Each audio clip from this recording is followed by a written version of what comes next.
Is that better? Okay. Thank you, Sheila. So you see on this first slide, it says quarterly. So our commitment is to train quarterly. Sometimes it'll be in group settings like this. We're trying to leverage technology, and we'll have some go-to-meeting trainings. You see my friend in the back there on a chair, he's videotaping this meeting. So we're going to have quarterly meetings that'll be webinars, and we'll be sharing content that way. I prefer the face-to-face meetings. It's nice to see the folks that I've gotten to know through email and on the phone. I don't think I knew what Nancy Aspinwall looked like until today. And she's been a probate judge for over 40 years. But I know Nancy because we exchange email traffic all the time. We talk all the time. So I prefer the face-to-face, and thank you all for making the journey here, for traveling. But we're also going to leverage technology to provide training to you throughout the year in different ways. So what's going on at the State Office of Vital Records? A few things that'll serve you in 2016. The first is we have established a new customer service coordinator position. And that individual is Margaret Sparks. She will be that person that you call when you have a customer at the front lobby, when you have a customer at your counter, and they say, "What do you mean my record is flagged? What do you mean I'm not in the system? I'm trying to go on a cruise this weekend. I need a copy of my birth certificate." Have any of you ever experienced that? Or I need a birth certificate for little Johnny because I've got to go register him for school and my time is 2 o'clock.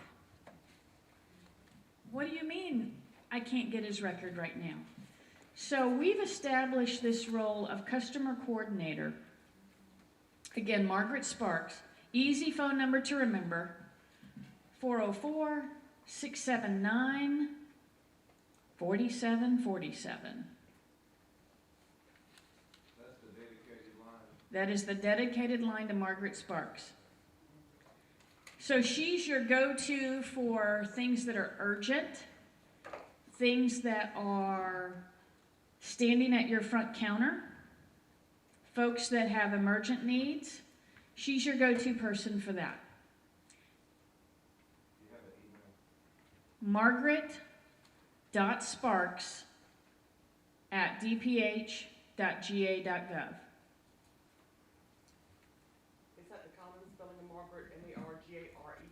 Correct. margaret.sparks@dph.ga.gov.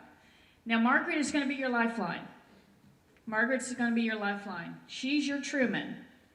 So if you need help and you can't get it through the normal channel, she'll be your resource. And we've dedicated that resource to our vital records operations in the field.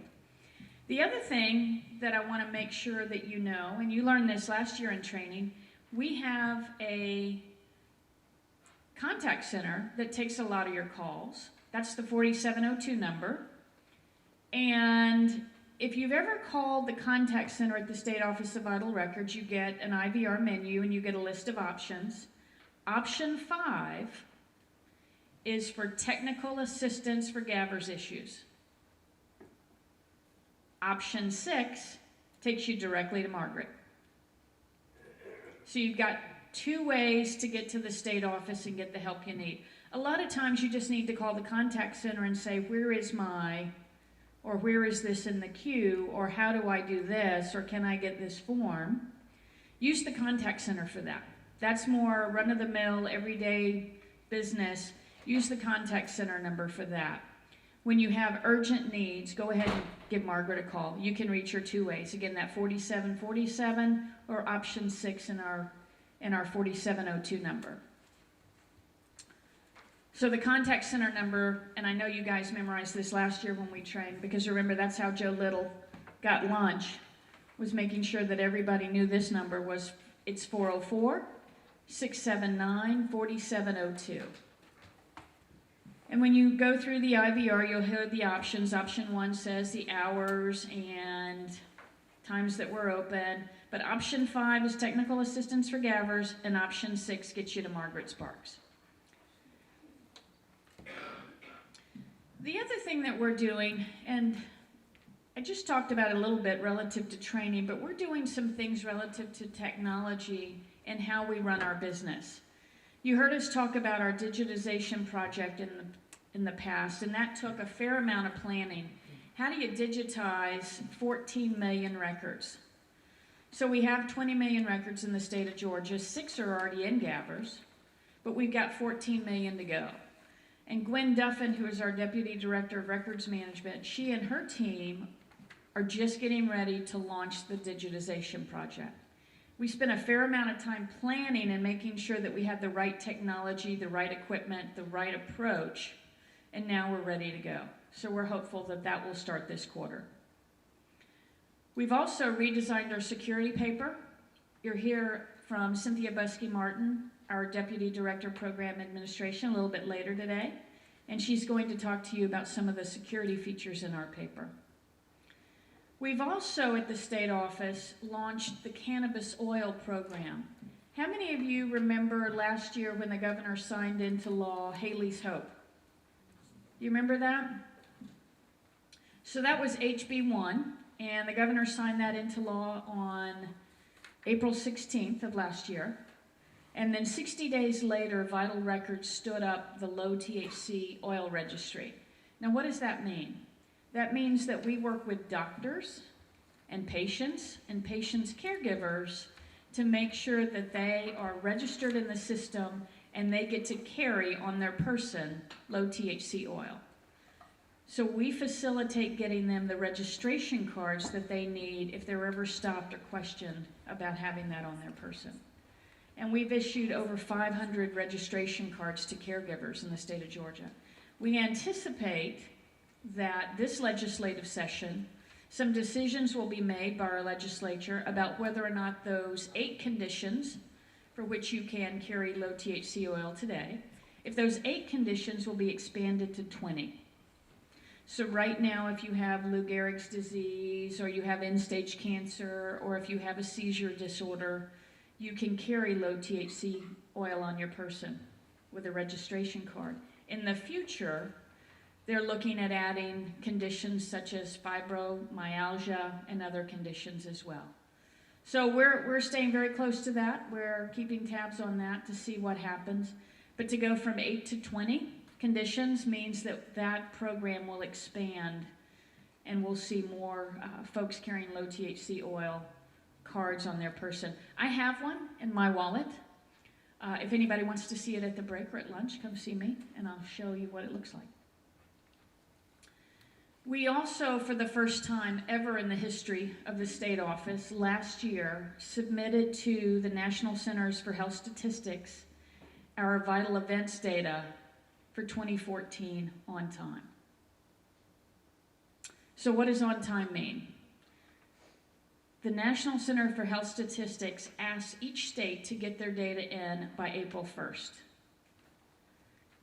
Chronically, the state of Georgia was delinquent in getting that data in by April 1st. There were always 5 states who didn't show up to the party by April 1st, and Georgia was one of them.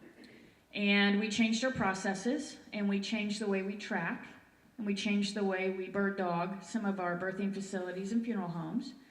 And for the first time ever last year, we got our data in on time.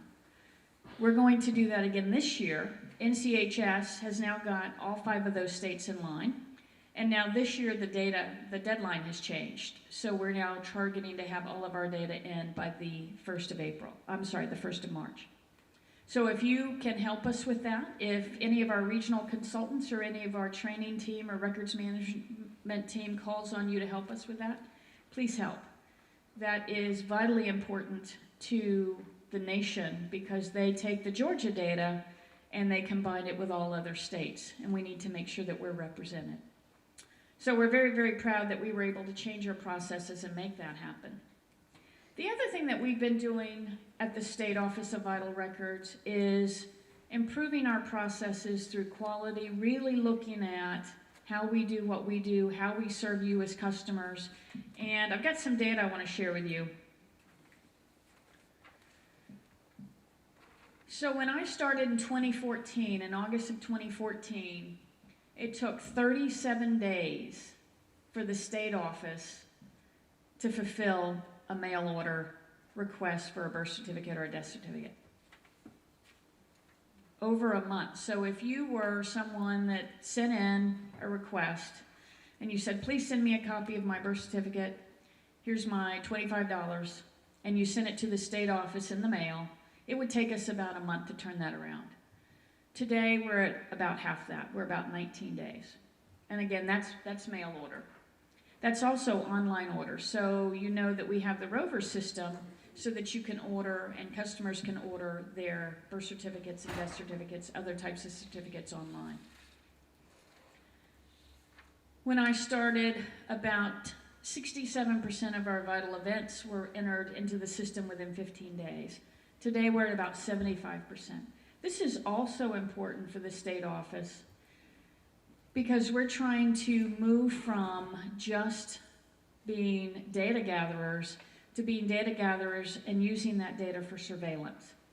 And what we mean by that is the sooner we can have birth statistics in our system, the sooner we can have death statistics in our system, the better we're able to track and surveil the state of Georgia for things like TB outbreaks. So I have 2 teenage girls, many of you know, and one of them came home with a letter, the other one didn't, but one of them came home with a letter that says, I may or may not have been exposed to TB yesterday in school. Wouldn't it be nice if the State Office of Vital Records could partner with the Department of Public Health and that we know about the TB outbreak in DeKalb County before parents? Now, of course, we don't know who that TB child is. They've been removed from school. But those types of things can be done if we get our data in the system a lot quicker. So we're striving to get birth records registered in less than 5 days. And my goal for death records is to get them registered in single digits. I'm good with 9 days. I'd really like 6. But if we can move from the 21 days that we're at now to single digits, it gives us in the state of Georgia a better opportunity to use that data for surveillance. Flu epidemics. You know, people die of flu. So to be able to track flu deaths in a county or in a pocket of Georgia gives us a whole lot more information, and it all comes from vital records. One of the things that we're most proud of is our data manager was able to find 20 congenital syphilis babies in the state of Georgia that had been born within the last 3 weeks. So we were able to send out resources to take care of those mamas and those babies. They had been missed by the system. So the data that we use, the data that we collect, the data that you use, the data that you collect has meaning beyond just the certificates that you issue at the front counter. You see there that we've moved our death records registered electronically from funeral homes to almost 90%. That's phenomenal. Let's give a little golf clap for that one. So this one should make you smile because this one makes your job easier. So you remember those long death forms? You still see them from time to time. But now that we have 90% of our funeral homes online entering the decedent demographic data into Gavers, that's one less thing that you have to keystroke. So all of you are in, so we have the funeral homes on Gavers and we have all of you on Gavers. What's missing is the piece in the middle. And you're going to hear a little bit later about how we're going to address the piece in the middle. We want to get physicians onto the system. We want to move them from about 20% of them now to this number, to 90%. We had one lady yesterday who told us that she had recruited all of her physicians herself. And she says, all I do now is I pull up the record, I review, and I accept. I said, so how long does it take you to register a death record? She says about 14 seconds. So that's coming. That's coming for all of you in the room. So all that keystroking that you're doing with long form death certificates and drop to paper death certificates, we're hopeful that we're going to change that in 2016. In the summer of 2014, it took about 9 days to register a birth, and we're now at the golden number of 5 days. And then our amendments processing, When you sent an amendment or a correction to the state office in 2014, it took about 12 weeks to get that change made. And now it takes us 4 to 6 weeks. And we're still looking. We're happy with 4 to 6 weeks, but we're still looking at other ways to improve our processes. So this is to share with you just a little bit about what we're doing at the State Office of Vital Records. Again, you're going to get in depth with more of these conversations and more of this content throughout the day.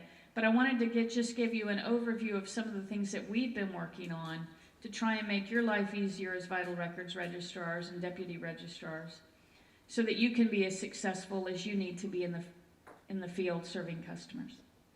So thank you. I will pass off to Joseph Little, who is going to talk to you about the next topic, which is the implication of same-sex marriage law on Vital Records. Thank you.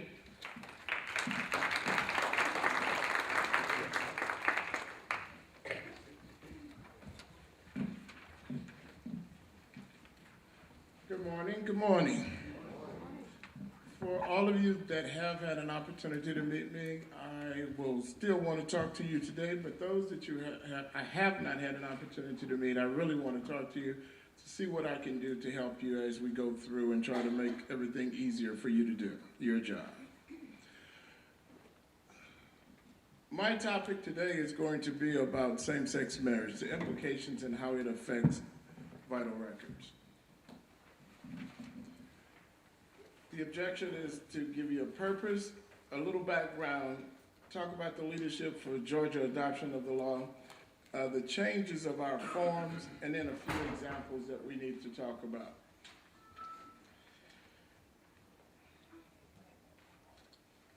Same-sex marriage law affected the Vital Records area by several different ways, as we will talk about as we move through the presentation. The Scottish ruling on June the 26th, 2015, upheld Oberfeld and Hodges. And basically what the law was saying was that they were going to, the Supreme Court said that they're using the 14th Amendment and due process and equal clauses to include same-sex marriage across the United States. The 2 years to the exact date, they also changed the use of the word spouse to include same-sex marriage, and they're using that in federal law. Before the ruling came down in 2015, the leadership in Georgia decided that they wanted to take a stance on it. The comment was that we're going to follow the letter of the law. The Attorney General made the statement prior to them coming out with the ruling in 2015. And your own Judge Chase Daughtry also came out and said that we were going to follow the law of the land based on how the court actually came out and ruled on it.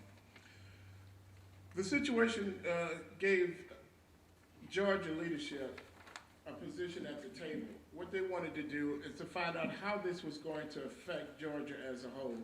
As the law was passed, what was it going to change? How was it going to make us do our Vital Records and actually work in Georgia a little bit different? So your leadership took the position and they were at the table, they were discussing it. And another thing I want to do is also thank you all and your leadership for the fact that they also invited Vital Records to the table. Because they invited us to the table, we had an opportunity to start looking at the changes that we needed to make. How is it going to affect us? And because of the fact that we were at the table and all of the discussions are going on, we're ahead of the game. We're ahead of the states, some of the states that did not have the same-sex marriage in their state. So now we're ready to move forward. We've got all of our ducks in order and we're ready to move forward in changing our forms and changing our position as where we're going to go with that. Marriage nationwide. What this law actually did was equalize the playing field. It legalized same-sex across the country. There were some states that had legalized same-sex marriage, but because of this law, you and I had to recognize the same-sex marriage in other states and recognize same-sex marriages in our state. Let's think about this law and how it affected us in vital records and in your office. It was more than just marriages that was affected by the same sex. Think about the fact that we actually did 4 vital events in Georgia: the birth, the death, the marriage, and divorce. And all of these were affected by same-sex marriage. And I'll talk a little bit more about that as we go through the presentation. One thing I'll say is labels are important, but the code and the regs, they're obvious. They're actually stating what we need to do and how we need to do our processes. Take a look at the chart prior to the Scottish ruling in 2015. The labels used to be husband and wife. Now that label is going to be spouse. Mother and father, you have 4 different opportunities to choose there. Maiden name, and that's going to be an important one that you're going to see a lot going through this presentation. The maiden name has been changed to last name and the birth. All of this chart is telling us is that we're going to be more inclusive of what we do and how we're processing our vital records. The state office process is not going to change. It's including the same-sex marriage is only going to be more inclusive and just include everyone in the vital records and give them the opportunity to put the records in their names. With this change, we had to do some training. We had to go out and train the birth clerks, funeral homes, the county vital records, and the registrars. When the law first came out, we had numerous of calls coming in, asking questions, giving situations about what's going on, how they're going to do this, and what they needed to do. One of the things that we completely put in everyone's mind is eliminate the gender. Just think about the process. You know how to do it. You've been doing it for a while.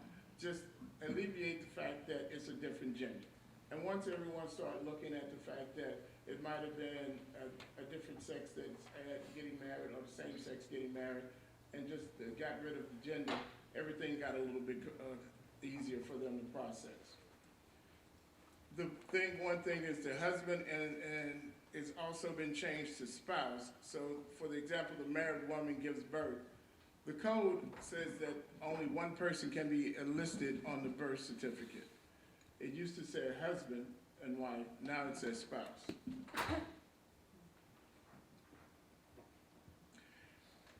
When I talked about it earlier that we had a seat at the table when the discussions were going on, this led us into an opportunity to start changing our system.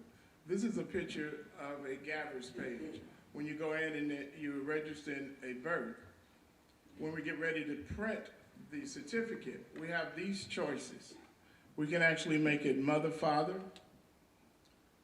mother-parent, father-parent, or parent-parent.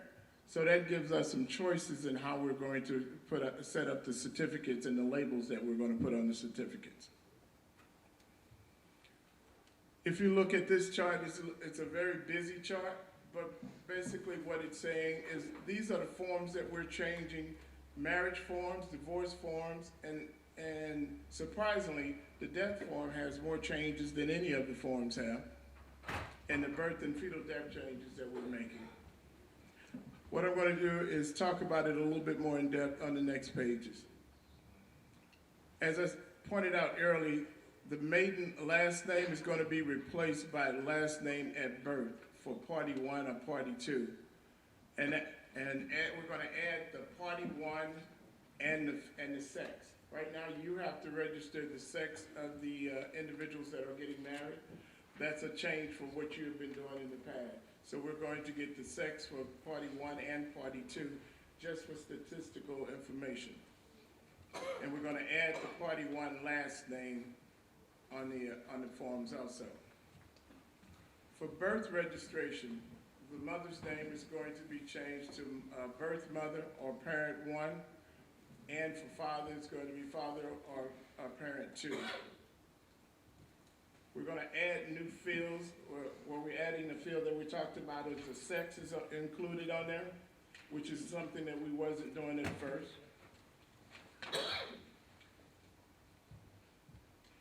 And as I said earlier, death registration, I actually have 2 pages of changes for that one.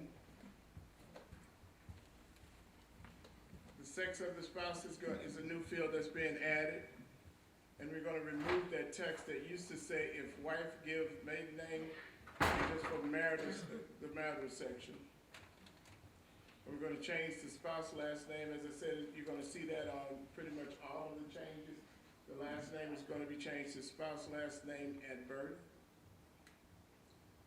The sex field is going to be added in for decedent, either father 1 or parent 1. Decedent's mother name is gonna be changed to decedent's mother. Those are some of the changes that we're going to make to the forms, and we're working to get those done, and once we actually get those forms completed, you will know about those. All right, what I want to do now is ask a few questions to make sure that we understand that what we're doing the process hasn't changed, just we're being more inclusive. So, yeah, you can speak up and let me know if you know the answer to this. Can a same-sex couple that was married in 2014 add their spouse to a birth certificate if the baby was born in 2016? Who knows that answer? Pardon me? Yes, ma'am. I think no. You said no? Everybody agree with that? Can you tell me why? Because you have to recognize the marriage of the individual, whether it was 2014 or now. Wouldn't it be that, because if they got married in 2014 in another state, we have to recognize that due to the law? So how could they be added as a parent, since you have to recognize the marriage? So you're disagreeing with her answer? Yes. Okay. Wouldn't it be that if the said child in question was born prior to the Supreme Court changing the law in a situation like that, like say if you have the parents get married after the fact, after the legalization, wouldn't it be if the child was born prior to that legalization, they wouldn't be allowed to be added?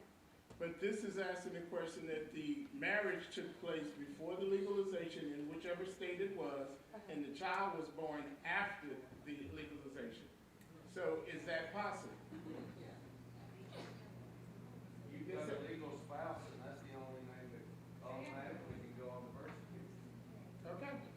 And that's the answer to it. You have a legal spouse, and all you need to do is get an affidavit to add the spouse to the birth certificate. But now, Why wasn't it done at birth? if the mother goes into the hospital as married, it's automatically done at the hospital. And that question that they asked over there, why wasn't it done at birth? There's a lot of situations the mother doesn't have the information, she doesn't have her marriage license with her. She goes into the hospital and takes their marriage license. and that's the point. And she can't prove that. And they don't put her in as married. But she comes back and she changes. Don't they have 30 days to go back to the hospital? They do.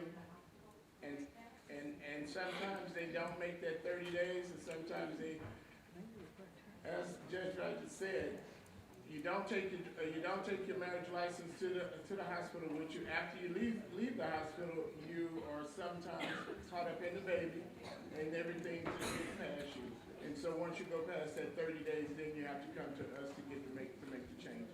Just a little in the past, if that mother went in and told the hospital she was not married, although she was, and then she comes back within 30 days and says that she is married, in the past, we have been advised that there needed to be a court order because the mother indicated to the hospital she was not married, and now she says she is.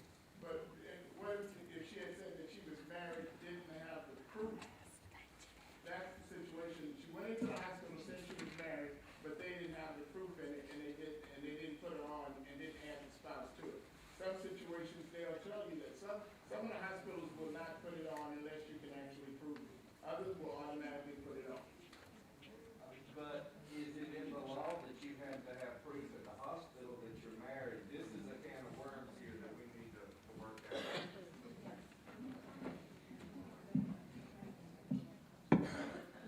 So, Alice, you're right. Most of us go in, we give birth, daddy's with us, and if I'm married, the birthing clerk says, well, if you tell me you're married, I'll put him on there. Right. They don't ask for marriage certificate, they don't ask for ID. If I'm not married and I go in and give birth, the clerk says, do you want to do a PA? And I say, well, that's not my baby daddy, or yes it is, and yes, I want to add him. So this law gives us an opportunity, because it's new, it's a cultural shift in our state and in the nation. And so the answer to this question is, if you were married in 2014, whether you're a man and a woman, or two women or two men, and you have a baby in 2016, the only one who can be listed on the baby's birth certificate is your spouse. I don't care if you have a female spouse or a male spouse, it doesn't matter. The only one, and Darren, you're right, the only one who can be listed on the birth certificate is your spouse. Period. So, were you married before the baby was born? Yes. The only one who can be listed on your child's birth certificate is your spouse. The only one. So someone asked the question, well, they were married before the ruling. Doesn't matter. They're married. If they got married in 1996, if they got married in 1982 in Canada, doesn't matter. They're married. They're married, and it's recognized in all states of the United States of Georgia. Can your office give a directive to these hospital birthing clerks that whether they have to have proof or not that they're married? And we have the 3-page governance that went out. This ruling happened on a Friday, and I sent out my governance that next Monday. It was already written. I had 2 versions. Okay, we can remind them. Because if some hospitals are requiring marriage license and some are not, it's gonna fall back on the probate courts to do the court orders and all of that on adding the parents. So we have had a fair number of these come into the state office. And I've personally been involved with them just because it's different. It's cultural shift. It's new. And we said, can we see your marriage license? And they're sure. Because you got to prove you're married if you come into the state office and you ask us to change a record. I would do that for a mommy and a daddy who came in and say, if mama says, you know, when I was giving birth, I didn't want daddy listed on the birth certificate. I was a little irritated with him at the moment, and I refused to have him listed. That happens. And told a little white lie to the hospital and then they want the probate court to fix it. That's right. They told a little white lie and they want the probate court to fix it. So whether it's 2 mommies who walk in and say, here's my marriage license, I was married when my child was born, or a mommy and a daddy, and the mommy says, you know what, I was in labor, and I just refused to have him listed. Here's my marriage license. We'd follow the exact same process. So we need to start asking to see the marriage license? If you have 2 moms or 2 dads who walk in and say, we want to add the second parent to the birth certificate, then you would do the same thing you do with a mom and a dad. Can I see your marriage license? Can you prove to me that you were married? I want to see the date on the marriage license to prove that you were married before the baby was born. And then you would be using the legitimation form versus the PA form, correct? No. Paternity acknowledgments and legitimations are that vehicle, that document, is used for natural biological parents. We do not use the paternity acknowledgement or the legitimation form for same-sex marriage, because that document is to establish a biological connection to a child. So are you gonna clarify what paperwork we do on it? Yes, and that's in my 3-page governance. Do y'all remember getting that 3-page governance? It was issued on June 29th of last year, and it takes you through what you need to know about same-sex marriage law. This is an ongoing conversation, but yes, do not use a PA, do not use a legitimation form to add a same-sex spouse to a birth certificate. Use a marriage license, a marriage certificate. And what, an affidavit or what? To add a parent. What do we send to you? So when we did it at the state office, we said, show us your marriage license and sign this form here. We used an affidavit. But the marriage license itself, the marriage certificate, and I'm not talking about the application, I'm talking about the form that you hang on the wall that's dated, that has both parties' names. We did that in an affidavit. Can you provide us with a sample affidavit for this purpose? We can. Cynthia, will you take a note? What will we send to the state, is the affidavit, and that's it? Yes, send the affidavit in the mail and make a copy of that marriage license. Most of the time they'll come to the state office, but they may come to your counter. They may very well come to your counter. So you want copies of the license number, not the application? I don't need the application.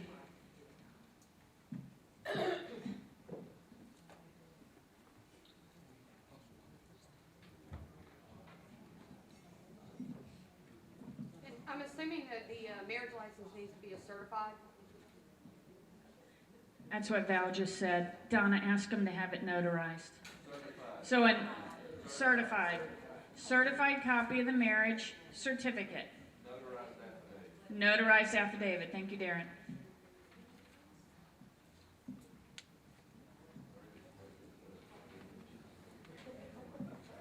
Okay, so any more questions about this one? Because Joe's got 2 more curveballs to throw you. This is good. This is good training. The hospital is probably considered the birth certificates a biological record historically. So, Yes. I mean, they probably have very few, delivery room adoptions. So, they're probably looking at creating a biologically inaccurate document if they do a, same-sex, parenting. So they probably need some directive too.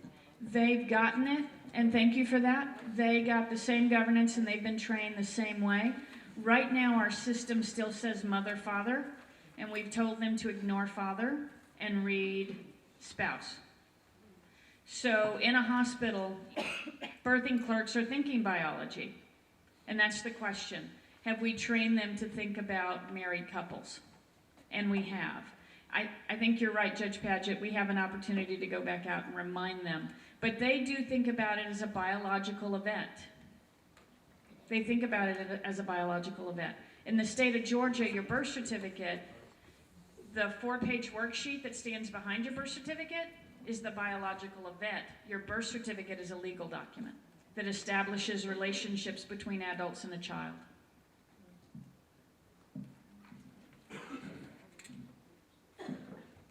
Okay, the next example question. What would you do if a same-sex couple wishes to make a correction to a birth record if the infant was born within the last year? Same thing with you. Correct your correction. I like that answer. You do it the same? Same? Right. Correct your correction. Do the first year correction. What's the first year correction, and you send that documentation, and it doesn't cost anything to do that correction. Correct. Okay. Same question, but what if they were born after the first year? The amendment process like any other birth? See, Plus the amendment fee. see, you living up to what Donna said about you. You know everything about my work. I don't know. Anymore. Next question. How can an unmarried same-sex couple add the second parent to the birth certificate? Goodness. I don't know. Adopt. Court order? Court order adoption? I guess you could do they could go to Superior Court and do an order of legitimation, but they couldn't do the PA or that legitimation. It would be a court order regardless? Yeah. Uh-huh. Totally agree. Superior Court or? All right. Is there any other questions that you might have? Yes, ma'am. Okay, sorry. There's 2 men. There has to be a woman who gives the birth. Yes. it's a surrogate mother, is her name listed on the birth certificate? No. Okay. It would be in the biological documents behind that birth certificate, but it will not be on the birth certificate itself. But there is a legal process in this, correct? And Donna wants to. So I'm going to be a mic hog on this one because we just had this happen at the state office. So we had an attorney who came in and she said, I want you to have a copy of this because I've just dropped it off at the hospital. I have a surrogate mom who's about to give birth for 2 legal dads. And they were married. So in our Gavers birth module, we talked the birth clerk through capture all of the biological information on the surrogate because that data is important to the health of that child and tracking that child. She carried that child for 9 months. We want to know her data. Then there's a little loop in Gavers that after you go through the surrogate loop, there's a little menu, a drop-down menu that says who are the legal parents. And we talk the hospital through putting both dads in the legal parentage section of the birth record in Gavers. So that when it pops up on your screen in Gavers and they come in, Mike and Joe come in to get a birth certificate for little Debbie, then Joe showed you the screen. You will ask, do you want this to be printed as parent-parent? Now, I've looked at that screen for 1.5 years, and it wasn't until this came up that it was like, oh, we've already got it. That's very interesting because I was an adoption attorney before I became public judge. And in all the surrogate situations I was involved in, the child had to be adopted before the birth certificate could be changed because there was no legal relationship between the natural parent, the unnatural parent and the child. Right, the second parent adoption process.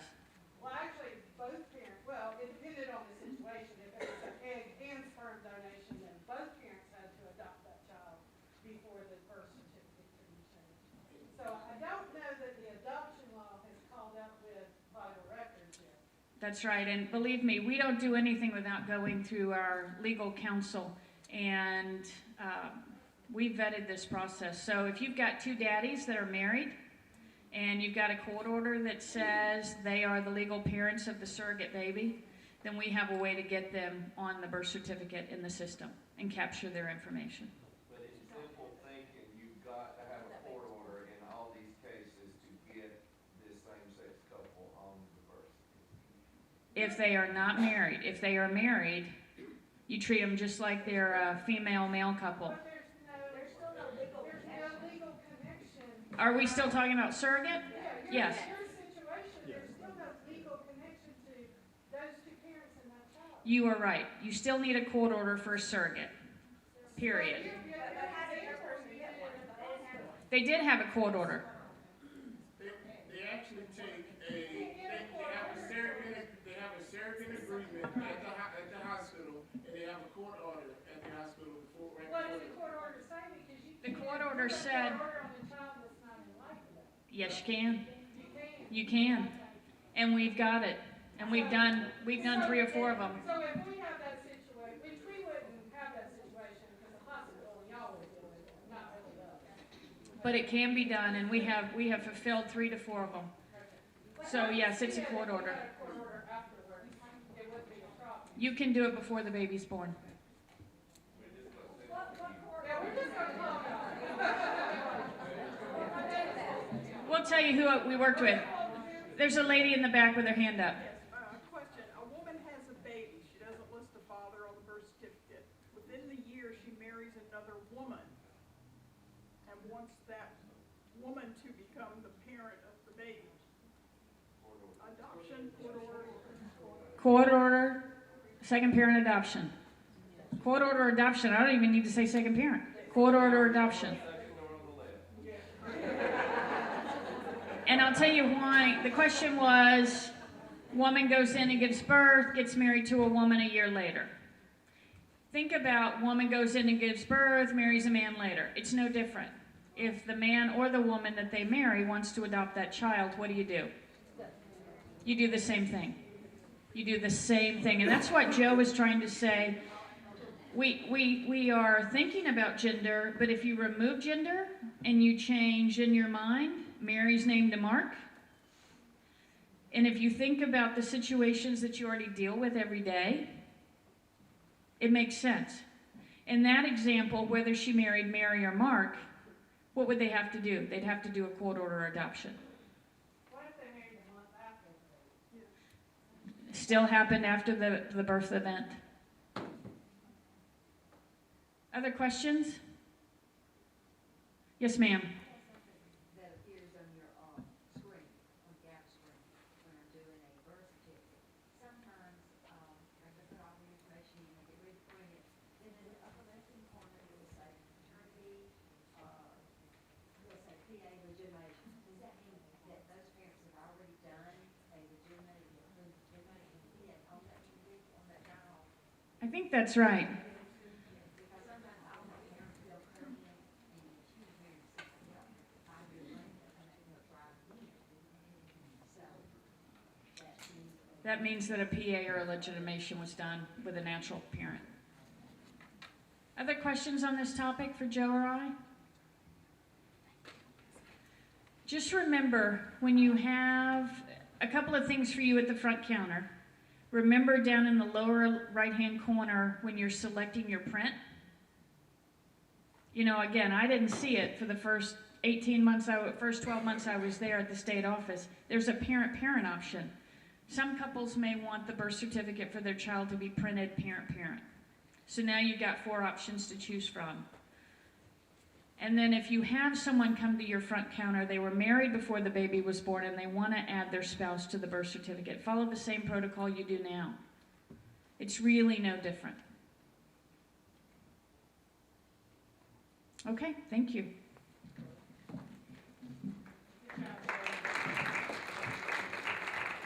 I will turn the mic over to Sheila Pierce.